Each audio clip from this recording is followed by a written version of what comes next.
I do want to talk a little bit about the NHL Combine, which was late last week into the weekend. Going to do some quick little rumor roundup for everybody. If you weren't following along on social and reading all the articles from the people who were there, I obviously was not, but give you a little rumor roundup. And then I do want to have a quick conversation about one of the big points of discussion that came up this weekend. But some rumor roundup. Chicago took Artyom Levshunov out to dinner. Levshunov sort of implied that Chicago has expressed significant interest in him all year. If you want to learn more about Levshunov, I did do my prospect preview series, which is all on YouTube. Check that out.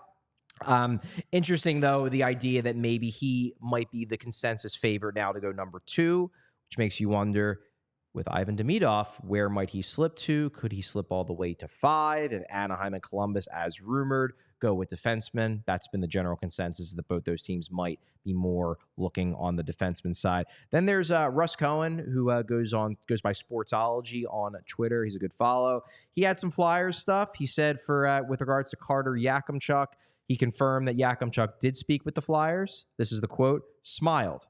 I think there is a real chance the team is hoping to get him in the 12th spot. So Russ Cohen's thinking Yakemchuk could potentially be a target. He had a little thing about Berkeley Catton, quote, spoke to 22 teams, so anybody in the top 20 is a candidate to take him. He will go sometime after 7. It was confirmed that Catton did get dinner with Utah at 6, and Catton measured at 5'10" and a quarter and 175 pounds, which is, at least weight-wise, a little bit higher than what he was listed in juniors. Cohen also reported the Flyers spoke with Swedish defenseman Leo Salin-Wallenius and Teddy Stiga. Stiga is a guy who I actually really like a lot as a potential option for that second first-round pick. Here's the big question, though, JP. Okay. There's always weird questions that get asked to prospects at the Combine. Montreal is well known for asking about, what animal do you think you are? And players know that if they're going to go into an interview with Montreal, they're going to get asked the stupid animal question. They got to come in prepared. The big one that had some writers complaining and some writers saying, no, I get it, was Utah at the Combine apparently was asking players for their Uber rating. And for older viewers and listeners who don't understand this, basically what it is that when you use Uber, you as the rider can rate the drivers. But the drivers also have the ability to rate you in terms of, whether you were on time for your pickup, whether you were a dick in the car, whether you threw up in the car, whether you were disruptive, whether you threw up in the car, things like that. So you have a personal rating too, and that influences, like, for example, let's say somebody has a choice between picking up 2 guys, and one person has a 4.95 out of 5, and one person has a 4.4 out of 5. They're probably going to pick the guy with the higher rating to pick up on the ride. Here's the question. Some writers thought that this was a ridiculous question to ask prospects, that it was invasive and that it was just stupid and didn't make any sense, that had no relevancy to prospect evaluation. Do you think this is a good question or a bad question to ask? Well, first off, I want to thank Kelly Hinkle, who brought this to my attention on Twitter. I saw her quote tweeting this. Ironically enough, that possibly the team called Utah Hockey Club was asking this. Utah HC, baby. Represent. But honestly, Charlie, like, it feels like an exercise to kind of connect with the millennials and the Gen Zers and all that. But you do raise a good point because, listen, I was young once, right? We've all done some dumb stuff. But, if you were someone in the Uber ride being super disruptive, being super rude, that's probably something you don't want to have represent your hockey team, right? So there is some legitimacy with this. It's just odd. And it's just very 2024. Because, like, who thinks about looking at someone's Uber rating? Yeah.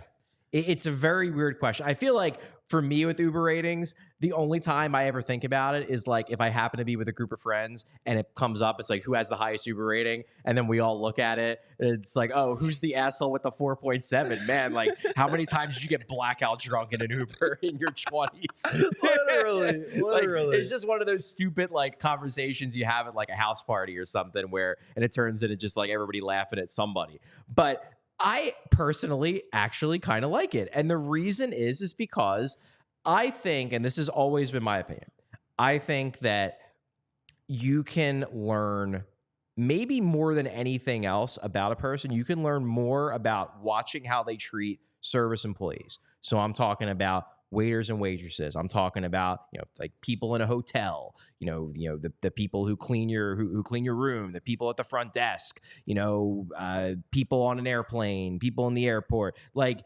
because those people are just doing their jobs. Is it possible that like sometimes they could be rude and obnoxious too? Sure. Like sometimes they're in the wrong. But most of the time what you have is people just trying to do their jobs and people like annoying people treating service employees like dirt. And Uber drivers are essentially service employees. They're basically upgraded taxi drivers, except they don't have a medallion, they have an app.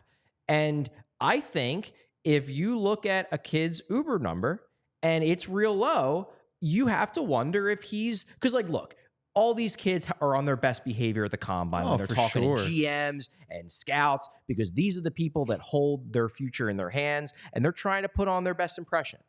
They're not necessarily trying to put on their best impression for an Uber driver. They're just trying to get from point A to point B. And if the player has an enormous ego and treats everyone below him like dirt, that might show up in the new Uber number in a way that wouldn't show up if he's talking to a GM who he's trying to impress. So I actually thought it was a pretty clever way to maybe get at the outside the box, get at the heart of the real character these guys have, not just the character they're trying to present to the GM in a formalized setting. Well, how you carry yourself is super important. It's really important. Especially you're talking about these multi-million-dollar entities that are trying to give you a job here. They want to make sure that you are carrying yourself in the proper way.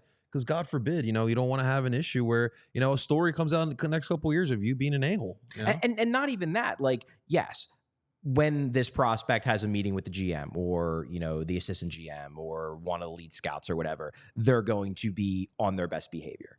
But if that guy gets drafted and now he's on the team, he might not be on his best behavior every day. And if this is someone who treats Uber drivers like crap, who's to say that if an Uber driver just is like, hey, would you mind like buckling up your seatbelt? And they're just like, fuck you, old man, you asshole. How do you think they're going to respond to a coach when a coach asks them to make an adjustment to their game? Are they someone who has problems with, anybody giving them any direction whatsoever? I feel like that can come through. So I personally, despite the fact that there were some journalists who didn't like it, I actually thought it was kind of genius in a weird 2024 sort of way. I personally liked it. So when you were interviewing for PHLY and they asked you for the Uber rating, what would you have said? I mean, the one thing somebody pointed out is like they could have the player could have just lied, could have just looked at the phone and been like, sees it's like 4.3. He's like, oh, it's 4.92. What are they gonna do? Like, just lock your phone up. They're never gonna know. But I guess you get thrown so much, and probably people don't even know what a good rating versus a bad rating is. So they more likely are just to be honest and just give the real number, and then hey, We all silly like the mayor.